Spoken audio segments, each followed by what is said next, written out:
Hi everyone, this is Shubhrika. You're on SJ Live. This is brought to you by Crown Paint, celebrating 60 years of being the colors of Kenya. If you like it, crown it. My Facebook page is Shubhrika and my YouTube channel is Shubhrika Johary.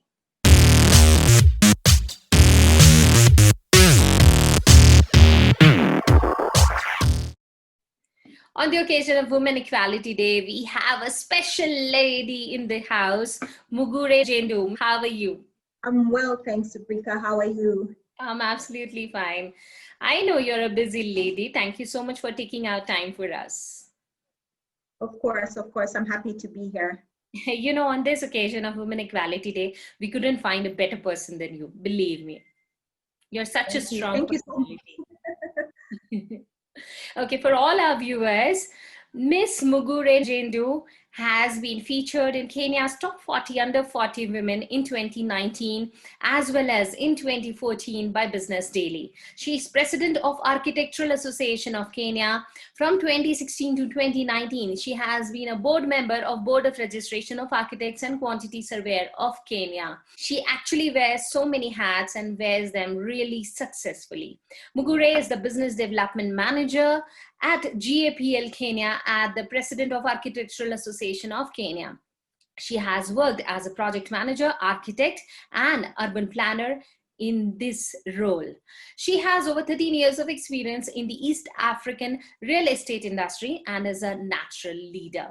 Welcome to the show once again. Thank you so much, Shubhrika. I'm very excited to be here. Architect Mugure Njendu, I have a long list of questions for you, and I'm very sure you are ready to answer them. Yes. You have gained position under top 40, under 40 women by Business Daily.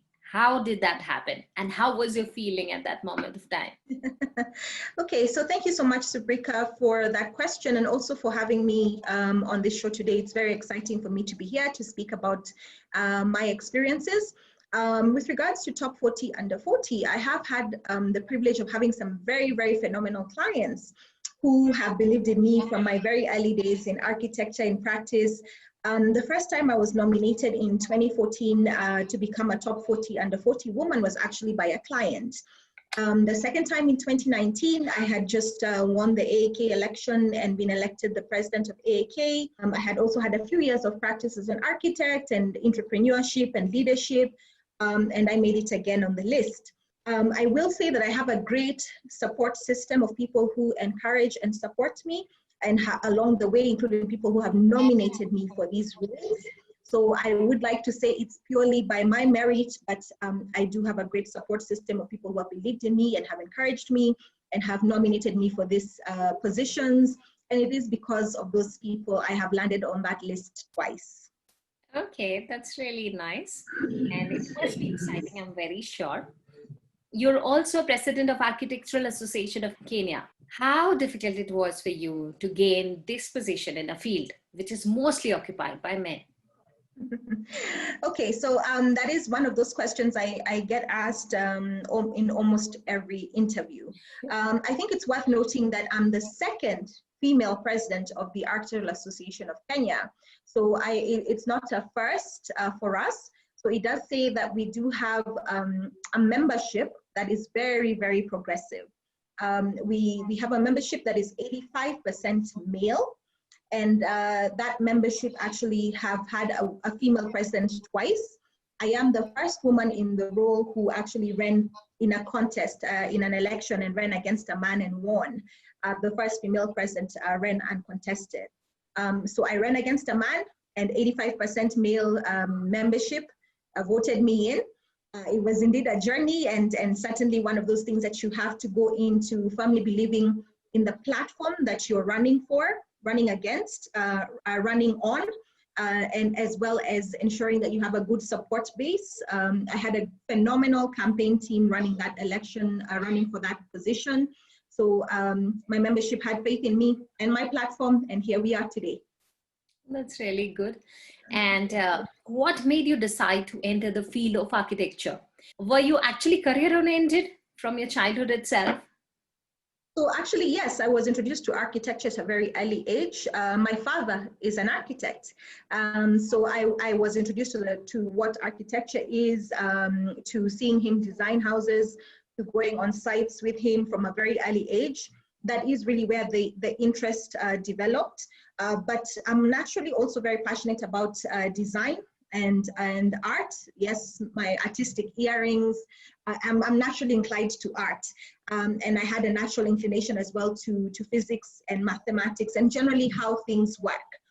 So for me, architecture was fundamentally the meeting point of my interest in art and my natural inclination to physics and math and how things work. And that's how I got into the practice of architecture. Okay. According to you, how important it is for women to be financially independent? You have been independent since you completed your studies, and yes, you were career oriented, but there are so many ladies out there who just feel that no, home is the place for them and they enjoy staying at home, taking care of their families. What do you have to say about them? So I wouldn't say that either or staying at home, being a stay-at-home mom and wife versus being a businesswoman or career professional, either or is better than the other. I think the one thing that COVID-19 has shown us in the last few months, I've been staying at home, teaching my children, having to be a teacher, having to be a full-time mom and encouraging them. It's hard work. It's a job. It's definitely a job on its own. Yes, yes. There's definitely a job on its own, and I think it's really, really hard work to be a stay-at-home mom or a stay-at-home, or if you're even teaching at home. So just back to the question on financial independence, I think that it's something just not for women, but for anybody out there. That I think it's important to kind of have an idea of what you own, what you'd like to own, what your goals are, and really have a good balance of your assets plus your versus your liquidity in general. I think culturally we can improve in terms of talking about money and talking about money management. We do tend sometimes not to talk about money in our culture as Kenyans. I am breaking that cycle, of course, with my children. And also in Little Einsteins, East Africa, we do have a Money Matters session that we host on our e-learning platform. And we do that in concurrence with ABSA Kenya. And it's really about teaching children about savings, about budgeting, learning about money matters from a very early age so that it doesn't become something that they don't understand moving forward. It is very, very important. Very true. You're a strong lady who carries the image of being tough, strong, super successful. Do you still enjoy those feminine pleasures of cooking your favorite dish or putting a matching nail paint, or, or just going shopping with your friends?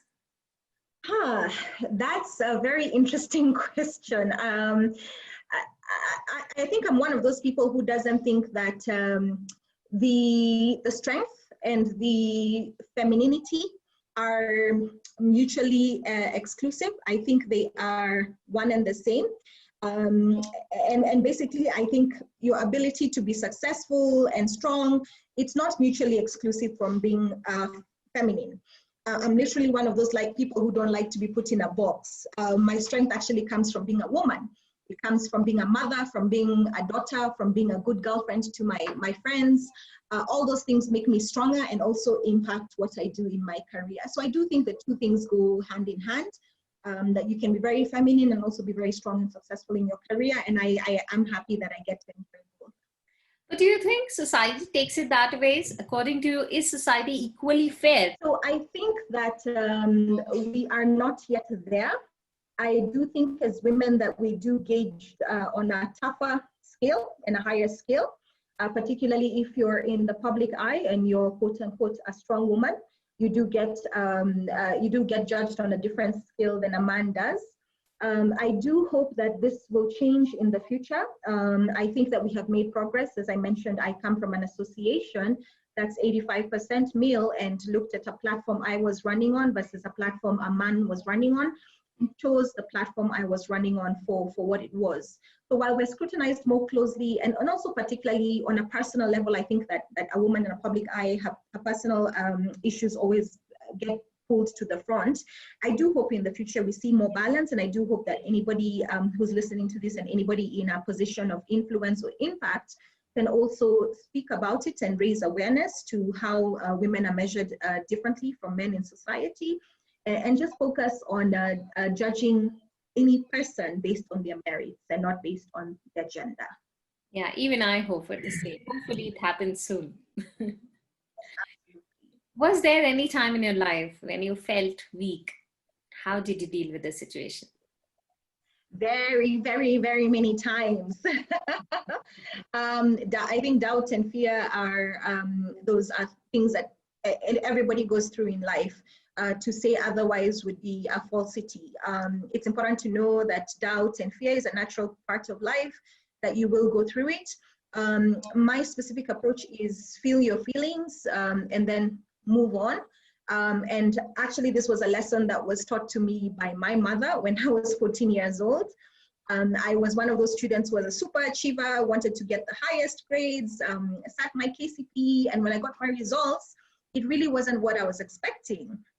And I remember crying in my room, and my mom, I was 14 years old, my mom walking in and telling me, okay, Mugure, cry today, but tomorrow you're not crying, we move on.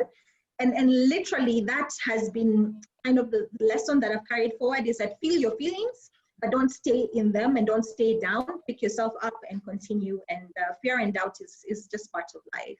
And that's so inspirational. Seriously, yeah, feelings do come, do go, but it's not good to stick on to them. That's so true. And you're a super successful architect. What do you have to say to the ladies who aspire to be professionally successful in the field of architecture? So one, I think success is very subjective, that I would measure my success differently from somebody else and so on and so forth. So I would say with a grain of salt that, measure your success according to what makes sense to you. For me, my success is measured in the way I see my children and how they're growing up, if they're happy, if they're well, if they're growing up to be impactful and responsible children and hopefully responsible adults. So success is a very subjective thing. But if I was to speak to any young woman who's thinking about going into the field of architecture, I would say is be resilient. I studied in Boston, Massachusetts. When I joined the university as a first year, we were about 150 students, I think. We graduated as 45. And I was the only Black woman who graduated from that course as a Bachelor of Architecture student. So I would say be resilient. The odds almost in any profession that is skewed in terms of gender. Registered architects in this country, women, female architects are about 12%. You do have to be resilient when you walk onto a site, when you walk onto a classroom, when you walk in to do your professional examinations. Be resilient, lean into your strengths. Know your stuff. There's no replacement for knowing your stuff. So lean into your strengths. Don't go into a career that you don't really like because it's expected of you, but lean into your strengths. What are you naturally strong in? Lean into those strengths and you'll be successful in it. I'd also say work hard. There's no replacement for working hard. So no matter what it is you do there, no matter how smart you are, no matter how many opportunities you get, if you don't work hard, there's really no replacement for working hard out there. So work hard. And then lastly, and I always say this just because nobody gets to where they're going by themselves. There's somebody somewhere who gave you an opportunity, somebody who listened to you, somebody you looked up to, somebody who mentored you. When you get to the point where you feel that you are successful, please pay it forward to anybody who's listening to this, meaning go back and mentor yourself as well, mentor somebody who's young and upcoming and somebody who can now look up to you for advice. Very true. Everyone talks about challenges associated to females, but yes, surely there are advantages too. So what are they according to you? Yeah. I think, Shubhrika, that's a very good question that you asked, because we can't just lean into the negative, that there are challenges. There are also perks, and also, I mentioned leaning into your strengths. And leaning into your strengths, not just as a woman, but also a man. If you're a man, you have certain strengths, lean into them. I would say that there are inherent abilities for me that allow me to do well in certain situations. In general, if you're empathetic, for example, as a woman, it allows you to listen to people, to understand people, to sometimes read in a conversation things that are not being said. that's an advantage to you as a business owner, as an entrepreneur, as a professional. I also say sometimes that, you know, these things that could be considered weaknesses can also be harnessed to be benefits. For example, if I'm competing on a job, I mentioned only 12% of female architects in Kenya. If I'm competing for a job and I walk in to make my presentation as a woman, and we are, say, 6 companies, and out of those 6 companies, I'm the only woman who makes a presentation, I will be memorable because I was the only female who made a presentation. So it's actually something that you can also lean on in terms of, you'll be remembered because you were the one-off in terms of people who went in and made a presentation. So lean into your skills. Empathy helps you listen, to coordinate site meetings accordingly, understand people differently, and manage a meeting well. So definitely lean into your strengths as well. You also run a company called Little Einstein East Africa. It's such a cute name, and seriously, I was very impressed when I got to know about it. From where did you get that idea? So, you know, we all grew up in a very, the sciences were presented to us in a very theoretical way. So you would get into primary school, class 6, class 7, you'd be introduced into science, geology, biology, chemistry. You'd be introduced into the subjects in a very theoretical way, you know, reading and cramming and knowing what the right answer is. And growing up in that sort of environment made me realize, when I became a mom and had my own children, that there's an opportunity to create a different experience for them, where STEM learning, science, tech, engineering, and math, is not something theoretical, but is really something that they are introduced to at a very young age. We focus at Little Einsteins in teaching kids from the age of 3 years old. And the reason we start so young is because a 3-year-old is a very inquisitive mind.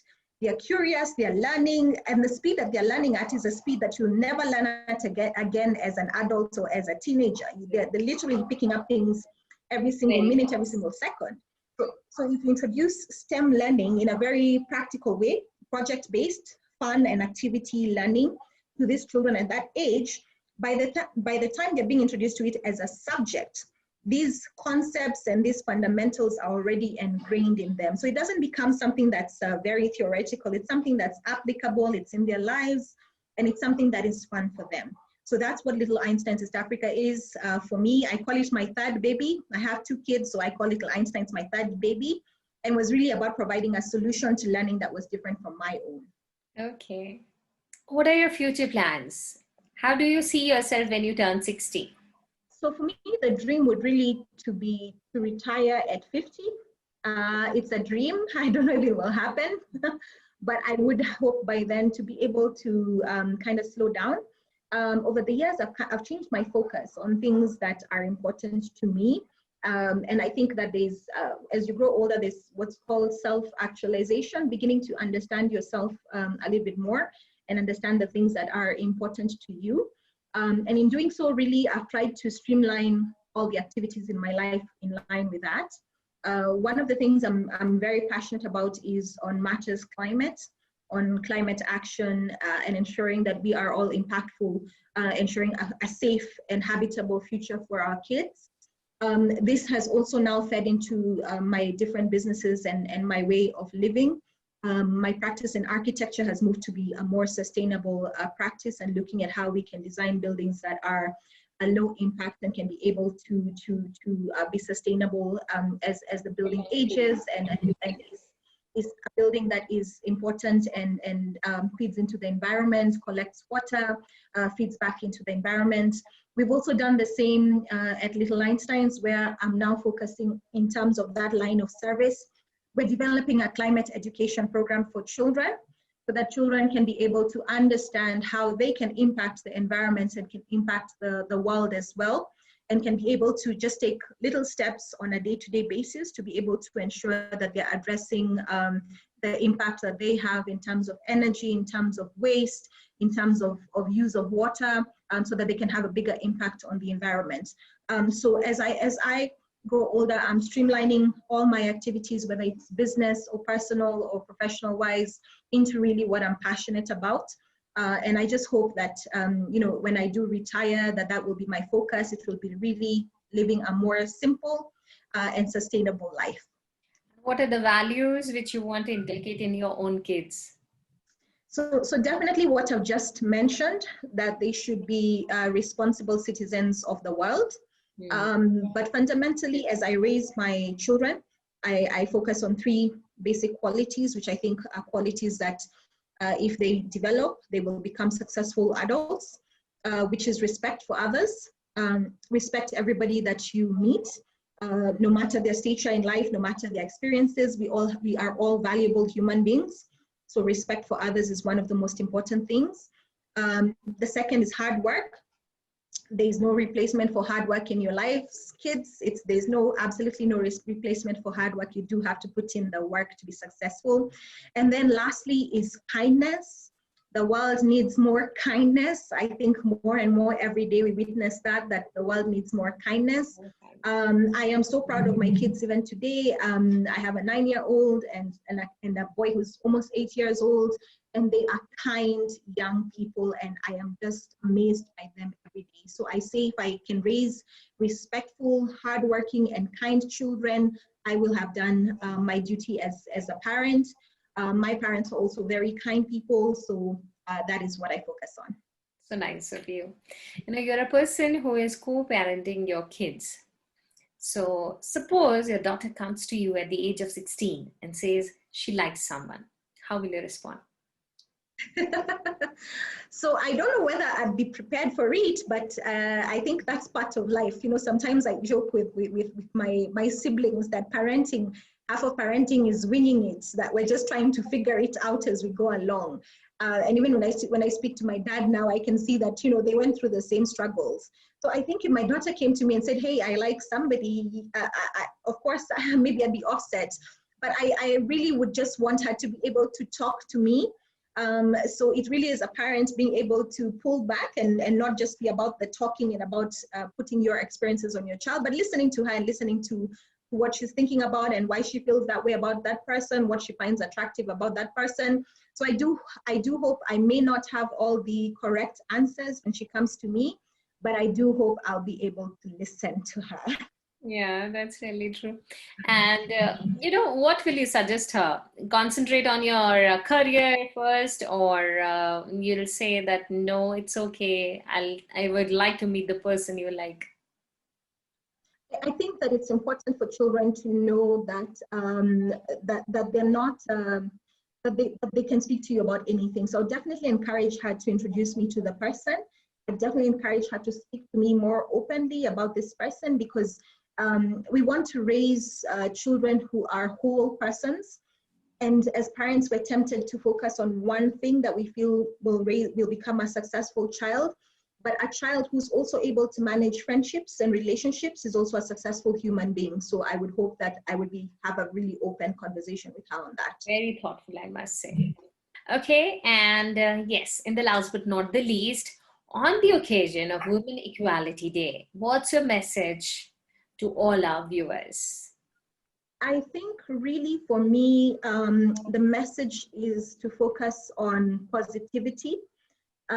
We have come some ways in terms of increasing representation, in making awareness in terms of inequalities to do with women in the workforce, in schools, issues to do with sexual harassment that have come out more. I think it's really to focus on let your voice be heard. As a woman, let your voice be heard. I've said this before and I'll keep on saying it, is that if there's no room for you on the table, pull up a chair and sit down and own that space. There's no replacement. I have a very strong village of women that I rely on. There is a lot of value to having positive female energy in your life. I lean on them in times of crisis. I lean on them in times of uncertainty. So on this day, I would say focus on positivity. Lean on your strengths as women. Get a seat at the table, because if you're not, there's a saying that goes, if you're not on the table, you're probably on the menu. So have a seat on the table. And then lastly, have a good support system of women and good and positive female energy around you. There's no replacement for that. Thank you so much. And it's such an inspirational conversation. And I really hope I'll definitely get such kind of more opportunities even in the future. Thank you. And thank you so much, Shubhrika. It has been a phenomenal conversation. And I do hope something from the viewers that they have gotten something that was beneficial today. Surely. And all the best for your future. Thank you. And I really wish that you definitely retire by 50 successfully and with the smiling face. Just hoping. Okay. Thank you so much. Bye-bye. Thank you, Shubhrika. Bye-bye. This is Shubhrika. We'll see you soon again on this section called SJ Live, brought to you by Crown Paint, celebrating 60 years of being the colors of Kenya. If you like it, crown it. My Facebook page is Shubhrika. My YouTube channel is Shubhrika Johary. Don't forget to like, share, and subscribe. Tada, bye-bye. See you.